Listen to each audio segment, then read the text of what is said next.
6 non-restrictive choices I have made to maintain a six-pack year-round for the last 6 years. What's up? My name is Bree. I'm a coach and shuffle dance mentor, the background in competitive bodybuilding, personal training, nutrition coaching, and for the last 6 years, learning the dance styles of shuffling and cutting shapes. Now, I have identified as a healthy person all my life, and I have pretty much had a six-pack my entire life. But the last 6 years have been particularly sliced and diced, and I'm going to tell you exactly what I've done to achieve that. The first thing is I strength train 3 times a week instead of the 5 to 6 times a week. I have a background in competitive bodybuilding where I was training 6 or 7 days a week. I had a particular goal in mind. I had a timeline I was working within, so it was very intentional at that time. But what I learned coming off of that was once you work out that amount, you kind of start to think that's what you have to do.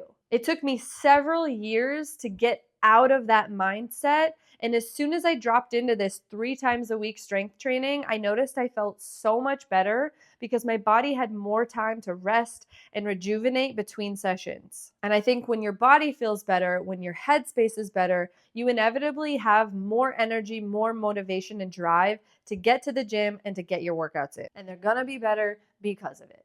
The second thing I've done may or may not be something you've heard as an approach before, but I do not eat starches at lunch. Let me give you a little backstory to this so I can help you understand why this makes sense. When I was competitively bodybuilding, I was tracking macros and counting every calorie that went in my body.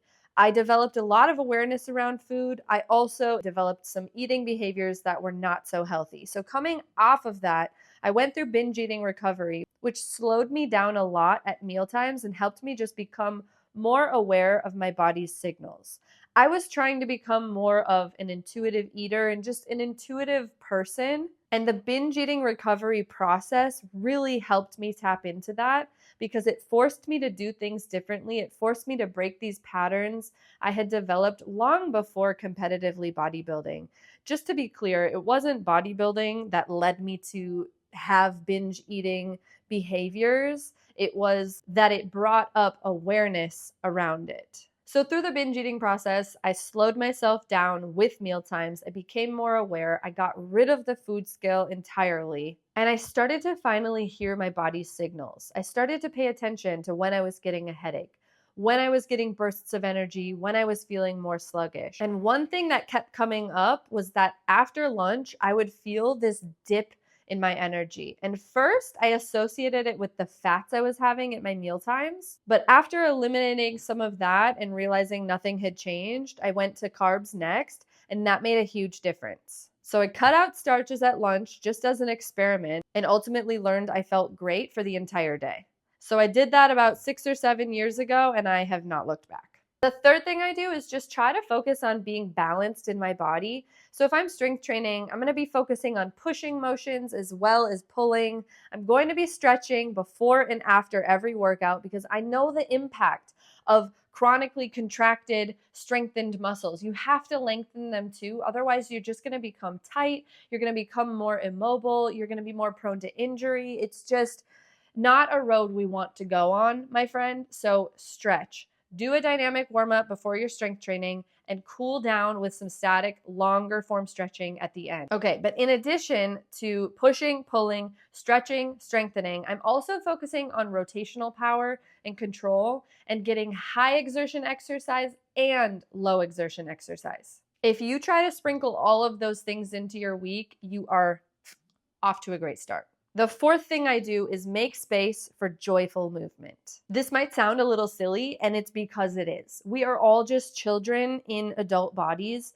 The more we can just play in our lives, the better we're going to feel, the kinder we're going to be. And so since pursuing my dance journey 6 years ago, this is a non-negotiable in my life. And it doesn't always have to be something like dance. It could be just walks outside. It could be beach volleyball, an occasional run. When I have this type of variety of movement in my life that just feels easy to show up to and playful, I inevitably feel better and want to move more. So by pursuing joyful movement, it becomes the gift that keeps on giving, and it just makes adding movement to your life that much easier. Okay, buckle up for number 5 because it's a bit weird. And honestly, You might argue it's not a contributor to my six pack, but I would argue it is, and allow me to explain my point. Number 5 is breathing through your nose. Okay.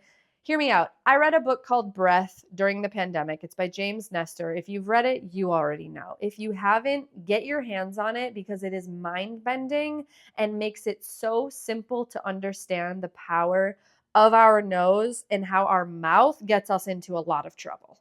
I was a snorer my entire life until I started nose breathing. I literally don't snore anymore. But also, it has drastically improved my cardio capacity to perform way better at higher exertions. People ask me all the time, how are you not tired? My answer is, if I really were to sit down and write it out, nose breathing.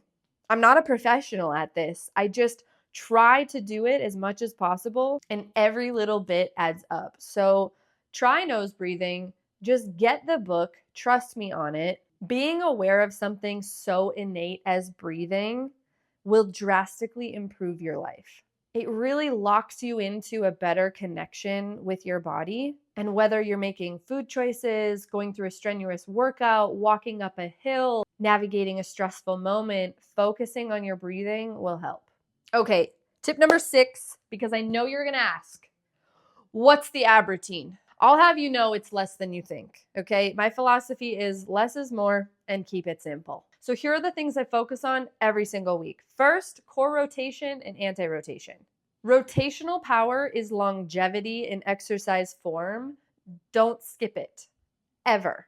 I do this type of exercise at least one time every week. The second thing is bear crawls in literally every direction. Forward, back, side to side, diagonals. I hit every single angle I can because isometrics are what our core is designed to do. It maintains our posture and helps us brace and breathe. So I typically give my core multiple variations of this type of isometric exercise like a bear crawl for 10 to 15 minutes, one session a week. Other than those two things, honestly, I just focus on using a lot of offloaded weights in my exercises. For instance, if I'm going to do any variation of lunges, rather than holding the weights down at my side or doing a typical goblet hold, I'm going to do an offloaded hold because not only am I going to be getting the benefit on the lower half, but my core is going to be resisting leaning and twisting throughout that exercise. And I just love to be efficient in the gym.